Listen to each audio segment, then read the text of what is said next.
성경을 보면 기억하라라는 단어가 많이 보입니다.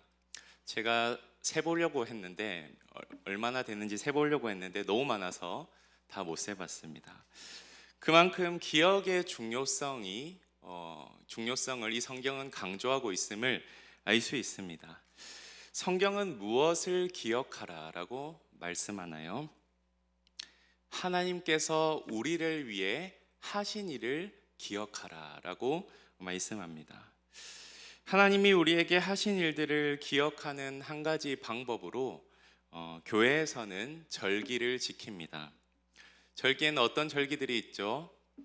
부활절, 맥추감사절, 오늘 우리가 지키는 성탄절이 있습니다. 오늘 이 성탄주일에는 우리가 성탄의 의미를 깊게 이해하고 묵상해야 할 텐데요. 여러분에게 한 가지 질문을 드리고자 합니다. 여러분에게 성탄절, 이 크리스마스는 어떤 의미로 다가오십니까? 이날에 여러분들은 무엇을 생각하며 무슨 일을 해야 하는 날이라고 생각하십니까? 최근 한 기사를 보니까 12월 21일 기준 서울 고급 호텔의 24일, 25일, 오늘 내일이죠. 예약이 이미 대부분 매진되었다라는 소식을 신문 기사를 제가 보았습니다. 1박에 100만 원이 훌쩍 넘는 5성급 호텔 방도 이미 다 예약으로 가득 찼다라고 저는 보았는데요. 아마 연말 연휴 가운데서 호텔에 머무르면서 사랑하는 사람들과 함께 크리스마스 분위기를 즐기려고 하는 사람들이 많지 않을까라고 생각됩니다. 우리는 꼭 호텔이 아니더라도 오늘 이 예배당을 나간 후에 여러 장소에서 각자 다른 일정으로 다른 모습으로 남은 하루를 보내게 될 것입니다. 지금 이 시간에도 예배 마친 이후의 스케줄, 약속을 생각하고 있는 사람들도 아마 없지는 않을 것 같습니다. 여러분 지금 어떤 생각을 하고 계십니까? 그런데 복된 성탄주일에 기억해야 하는 것은, 중요한 것은 내가 그리스도인이라면, 내가 예수 그리스도를 주로 고백한다면 오늘 이 성탄절을 맞이하여 성탄의 의미를 꼭 한 번은 묵상해 보아야 한다는 사실입니다. 즉 성탄절의 주인공이신 예수 그리스도를 오늘 이 하루에 한 번 이상은 기억을 해야 한다는 말입니다. 단지 이날을 연휴를 즐기는 해피 홀리데이로 보내는 것을 넘어서 메리 크리스마스, 예수 그리스도를 예배하며 예수님께서 나에게 행하신 일들을 기억해야 할 것입니다.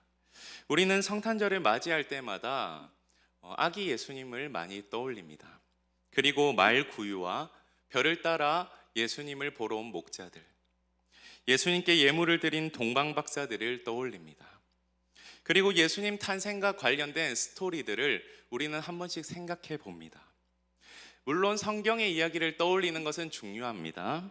좋습니다. 그러나 우리는 이 성탄주일에 성탄의 더 깊은 의미를 알기 위해서 더 깊은 질문을 한번 해보아야 할 것입니다. 그 질문은 바로 예수님께서 이 땅에 오시기 전에 어떻게 존재하셨는가라는 질문입니다. 그리고 이 땅에 어떤 모습으로 어떤 이유로 오셨는가라는 질문을 우리는 생각해 보면서 대답해 보아야 할 것입니다.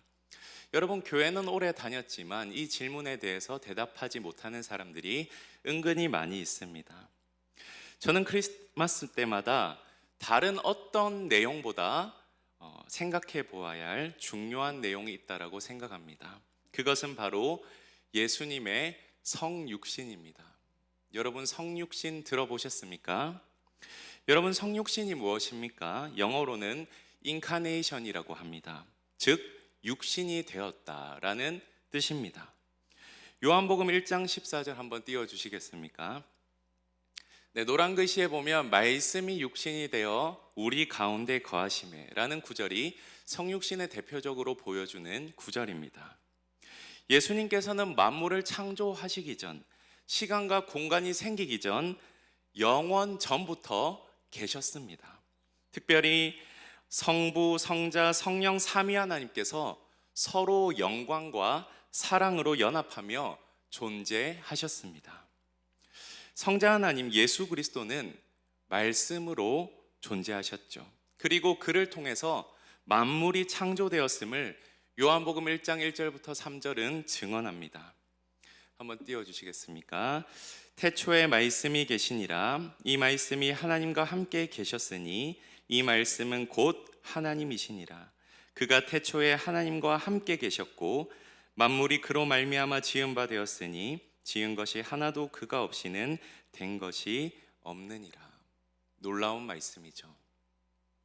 그런데 하나님의 타이밍에 하나님께서 주권적으로 작정하신 시점이 되어서 하나님께서는 성자, 즉 독생자를 세상에 보내셨습니다. 갈라디아서 4장 4절 상반절에 보면 이런 말씀이 있습니다. 때가 차매 하나님이 그 아들을 보내사 여자에게서 나게 하시고. 이 말씀을 보니 때가 차매, 즉 하나님의 때에 하나님은 그 아들을 보내셨다라고 말씀합니다. 어디로 보내셨습니까?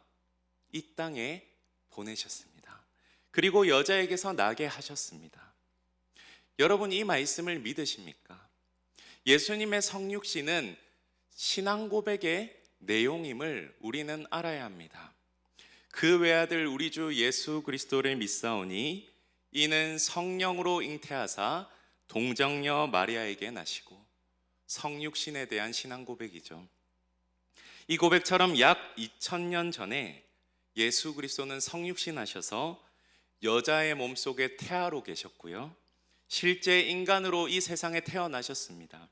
그는 특정한 키와 몸무게와 머리색에 특정한 언어를 쓰신 실존 인물이었습니다.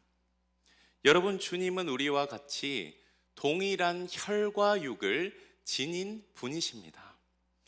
복음서를 보면 예수님은 이 땅에 거하시면서 우리와 같이 자라고 성장하셨고 피곤해하셨고 목말라 하셨고 배가 고프셨습니다. 그는 우리와 같이 육체적으로 약해질 때도 있었고요, 기쁨도 경험하셨고요, 슬퍼서 눈물을 흘리기까지 하셨습니다. 그리고 오늘 본문 18절에 나오듯 우리와 같이 시험을 받아 고난을 받으신 분이었습니다. 그러나 예수님은 참 사람일 뿐만 아니라 동시에 참 하나님이시기에 육체를 입으셨지만 놀랍게도 이 땅에서 신성을 가지고 계신 분이셨습니다. 골로새서 2장 9절 말씀 보겠습니다. 그 안에는 신성의 모든 충만이 육체로 거하시고. 여러분, 이 말씀이 이해가 되십니까? 예수님은 인성뿐만 아니라 신성도 지니셨습니다. 이 땅에 오셔서 신성을 버리시지 않았습니다. 신성에 더불어 인성을 취하셨습니다. 그것이 성육신이죠. 우리가 이 구절을 이해한다면 포대기에 쌓여 구유에 누우신 아기 예수님을 생각할 때 단순히 순수하고 귀여운 아기로만 생각하는 것으로 그칠 수 없습니다. 우리가 이 구절을 이해한다면 아기 예수님을 볼 때 신성이 충만하신 전능하신 하나님으로 보게 됩니다. 이에 대해 이사야 선지자는 약 700년 전에 이렇게 예언했습니다.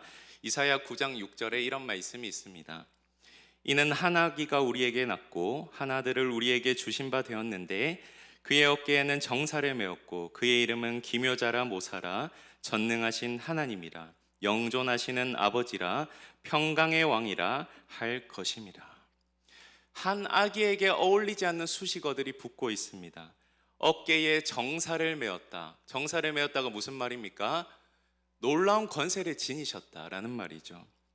기묘자라 모사라 전능하신 하나님이라 영존하시는 아버지라 평강의 왕이라는 수식어가 붙습니다.